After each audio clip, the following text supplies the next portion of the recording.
What's up YouTube, Saf here on SuperSaf TV, and I know it's late, but we finally have the LG G6 here in the house. Now I've been trying to get my hands on this for a very long time. I first checked it out in MWC and it's been almost 2 months since then, but for some reason the G6 was severely delayed, especially here in the UK. But I finally managed to get this review unit thanks to Clove Technology. Big shout out to them. I'll be leaving a link to them in the description below. If you want to pick up the G6 or any other unlocked smartphone, then definitely do go ahead and check them out. Now, I was actually in two minds about how much coverage I should do with the G6, mainly because it's been so delayed and there's so many other videos out there, but a lot of you guys were requesting it. So this video is mainly to give you my impressions of the device and also what you guys want to see covered with the G6 here on the channel. So definitely leave a comment below and let me know. Now let's get straight into the box. So we've got the G6 logo here. Nice black box. I definitely do like clean boxes, and life's good when you play more.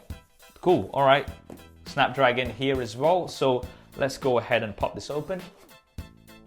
Nice, we've got a G6 branded cloth, so we can go ahead and wipe this down. And I think because this is a metal and glass build, you are going to be getting lots of fingerprints. That's something that LG obviously know, which is why they've sent this.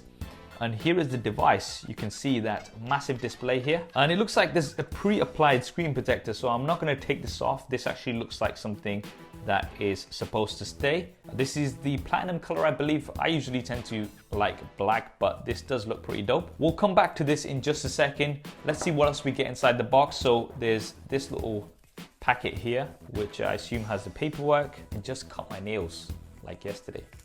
Maybe it wasn't a good idea. Anyway, so quick start guide, warranty information, SIM card ejector tool. So that's just your usual stuff. There's a power brick. This will depend on where you're from. It will be different. And you can see here that it does support fast charging, which is great. There's a USB-A to USB Type-C cable here as well. And finally, we've got some headphones in here, I believe. Cool. So there's some LG headphones here too. I'm not sure about any particular brand or anything, but there's a nice braided cable. I always like braided cables. Right, now let's get to the device itself. Wow, you can already see some fingerprints on it. I'm definitely going to be getting a skin for this. Now, first impressions in the hand, it looks and feels great. Even when I did check it out, MWC, very premium because of that metal frame and the glass panels on front and back. This is obviously something that we're seeing a lot more on devices, and it seems to be a trend going forward. Then we've got the beautiful display up front, which is 5.7 inches Quad HD Plus resolution. And this was one of the first devices with the longer aspect ratio, so that's 18:9. I'm just gonna power this up while we're talking about it too. It also supports HDR10 and Dolby Vision, so you're gonna be getting some great colors on here. And my impressions of the display were very good when I saw it initially, and LG makes some great displays. Up front there is a 5 megapixel front facing camera, and what's good about this is that you can switch between a normal or wide angle, so if you do want to get lots of people into your shot, that is an option that is there, which is good. There's some sensors as well as an earpiece. Flipping the device around is where we see the standout feature, and that is this dual camera setup. And here you've got two 13 megapixel cameras. One is a standard angle lens with an f1.8 aperture. That is your main lens, but you've also got a secondary camera here, and that has a super wide 125-degree angle and an f2.4 aperture. So that's going to be great for landscapes and things. I absolutely love this on the G5. There is the fingerprint scanner as well as a power button. So this is actually a physical button which you can press down, and it's a fingerprint scanner which does work really well. There's the LG G6 logo here at the bottom. At the top, we've got a 3.5mm headphone jack that looks like a secondary mic. And at the bottom, there is the USB Type-C input, a single bottom-facing speaker, as well as another mic. On the left-hand side, we have your volume buttons. And finally, on the right-hand side is a SIM card tray. Within this, you've got space for a SIM card as well as a micro SD card, so you can expand your storage.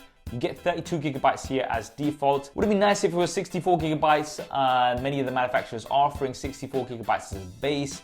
The S8 and S8 Plus are an example. Now in terms of the internals, you've got the Snapdragon 821 processor, not the 835.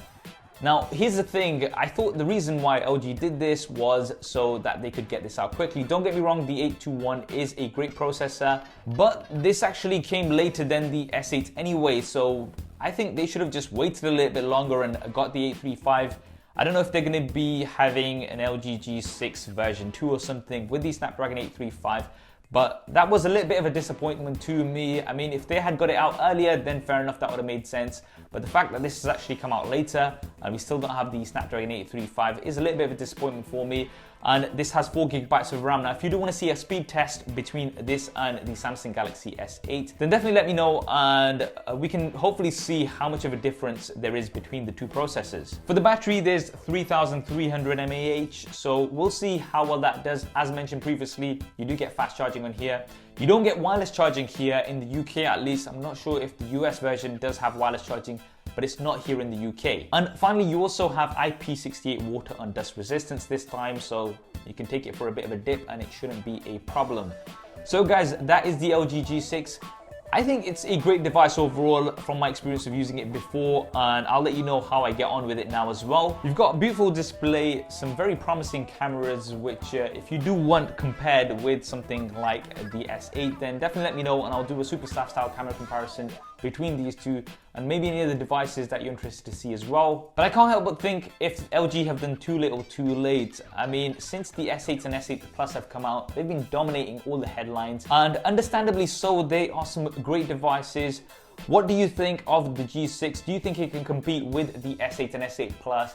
Definitely drop me a comment below and let me know. I hope you enjoyed this video and found it useful. If you did, then please do hit that thumbs up button for me. It really does help me out. And if you haven't already, then be sure to subscribe and switch on notifications. There's plenty more content coming up on here. Thanks for watching. This is Saf on SuperSaf TV. I'll see you next time.